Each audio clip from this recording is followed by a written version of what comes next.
Join me as I put the new Alexa to the test and see just how loud it can really get. Alexa has recently gotten some updates that are making it a lot more engaging and fun to interact with.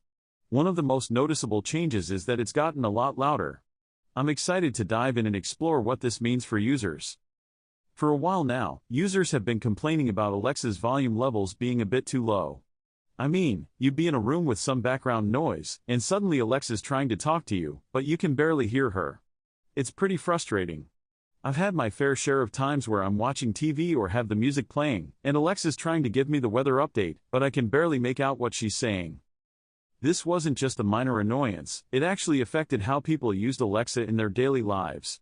Some users even resorted to using external speakers just so they could hear Alexa properly, which kind of defeats the purpose of having a smart speaker in the first place.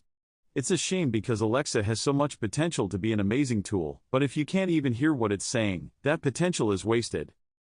The low volume also made it hard for Alexa to be a good companion for people who like to have it play music or podcasts while they're doing chores or relaxing. You'd have to turn it up to an uncomfortable level just to hear it properly, which then would be too loud for anyone else in the house. It's clear that Amazon needed to make a change. The good news is that they've listened to user feedback and made some significant improvements. Alexa's new and improved audio quality is definitely a game changer. Not only is it louder, but it also sounds clearer and more crisp. The extra volume doesn't come at the cost of clarity, which is fantastic. One of the best parts about the update is the new volume control options.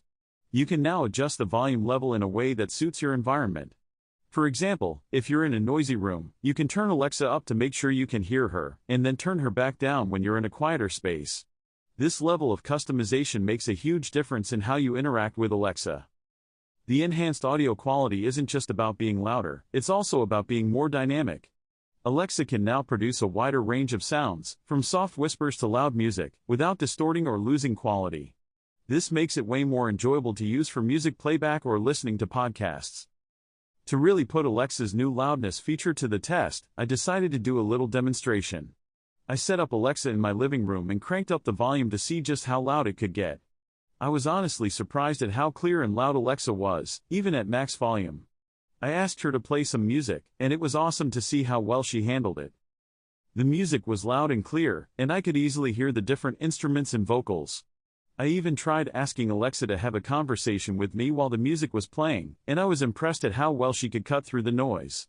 It really felt like Alexa was a part of the conversation, rather than just background noise. As I moved around the room, I was also testing to see how consistent the volume was. I walked from one end of the room to the other, and I have to say, the volume stayed pretty consistent. There were no spots where Alexa suddenly got quiet or distorted, which was great to see. The demo really drove home just how much of a difference the new loudness feature makes. It's not just about being louder, it's about creating a more immersive experience for users. Whether you're using Alexa for music, podcasts, or just to get information, it's now more enjoyable than ever.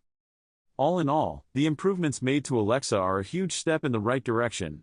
It's now way more enjoyable to interact with, and the increased volume and better audio quality make it a much more viable option for people who want a smart speaker that can keep up with their needs. If you've had a chance to try out the new Alexa, I'd love to hear about your experiences in the comments below. And if you're interested in more tech reviews and updates, be sure to check out my other videos for the latest insights.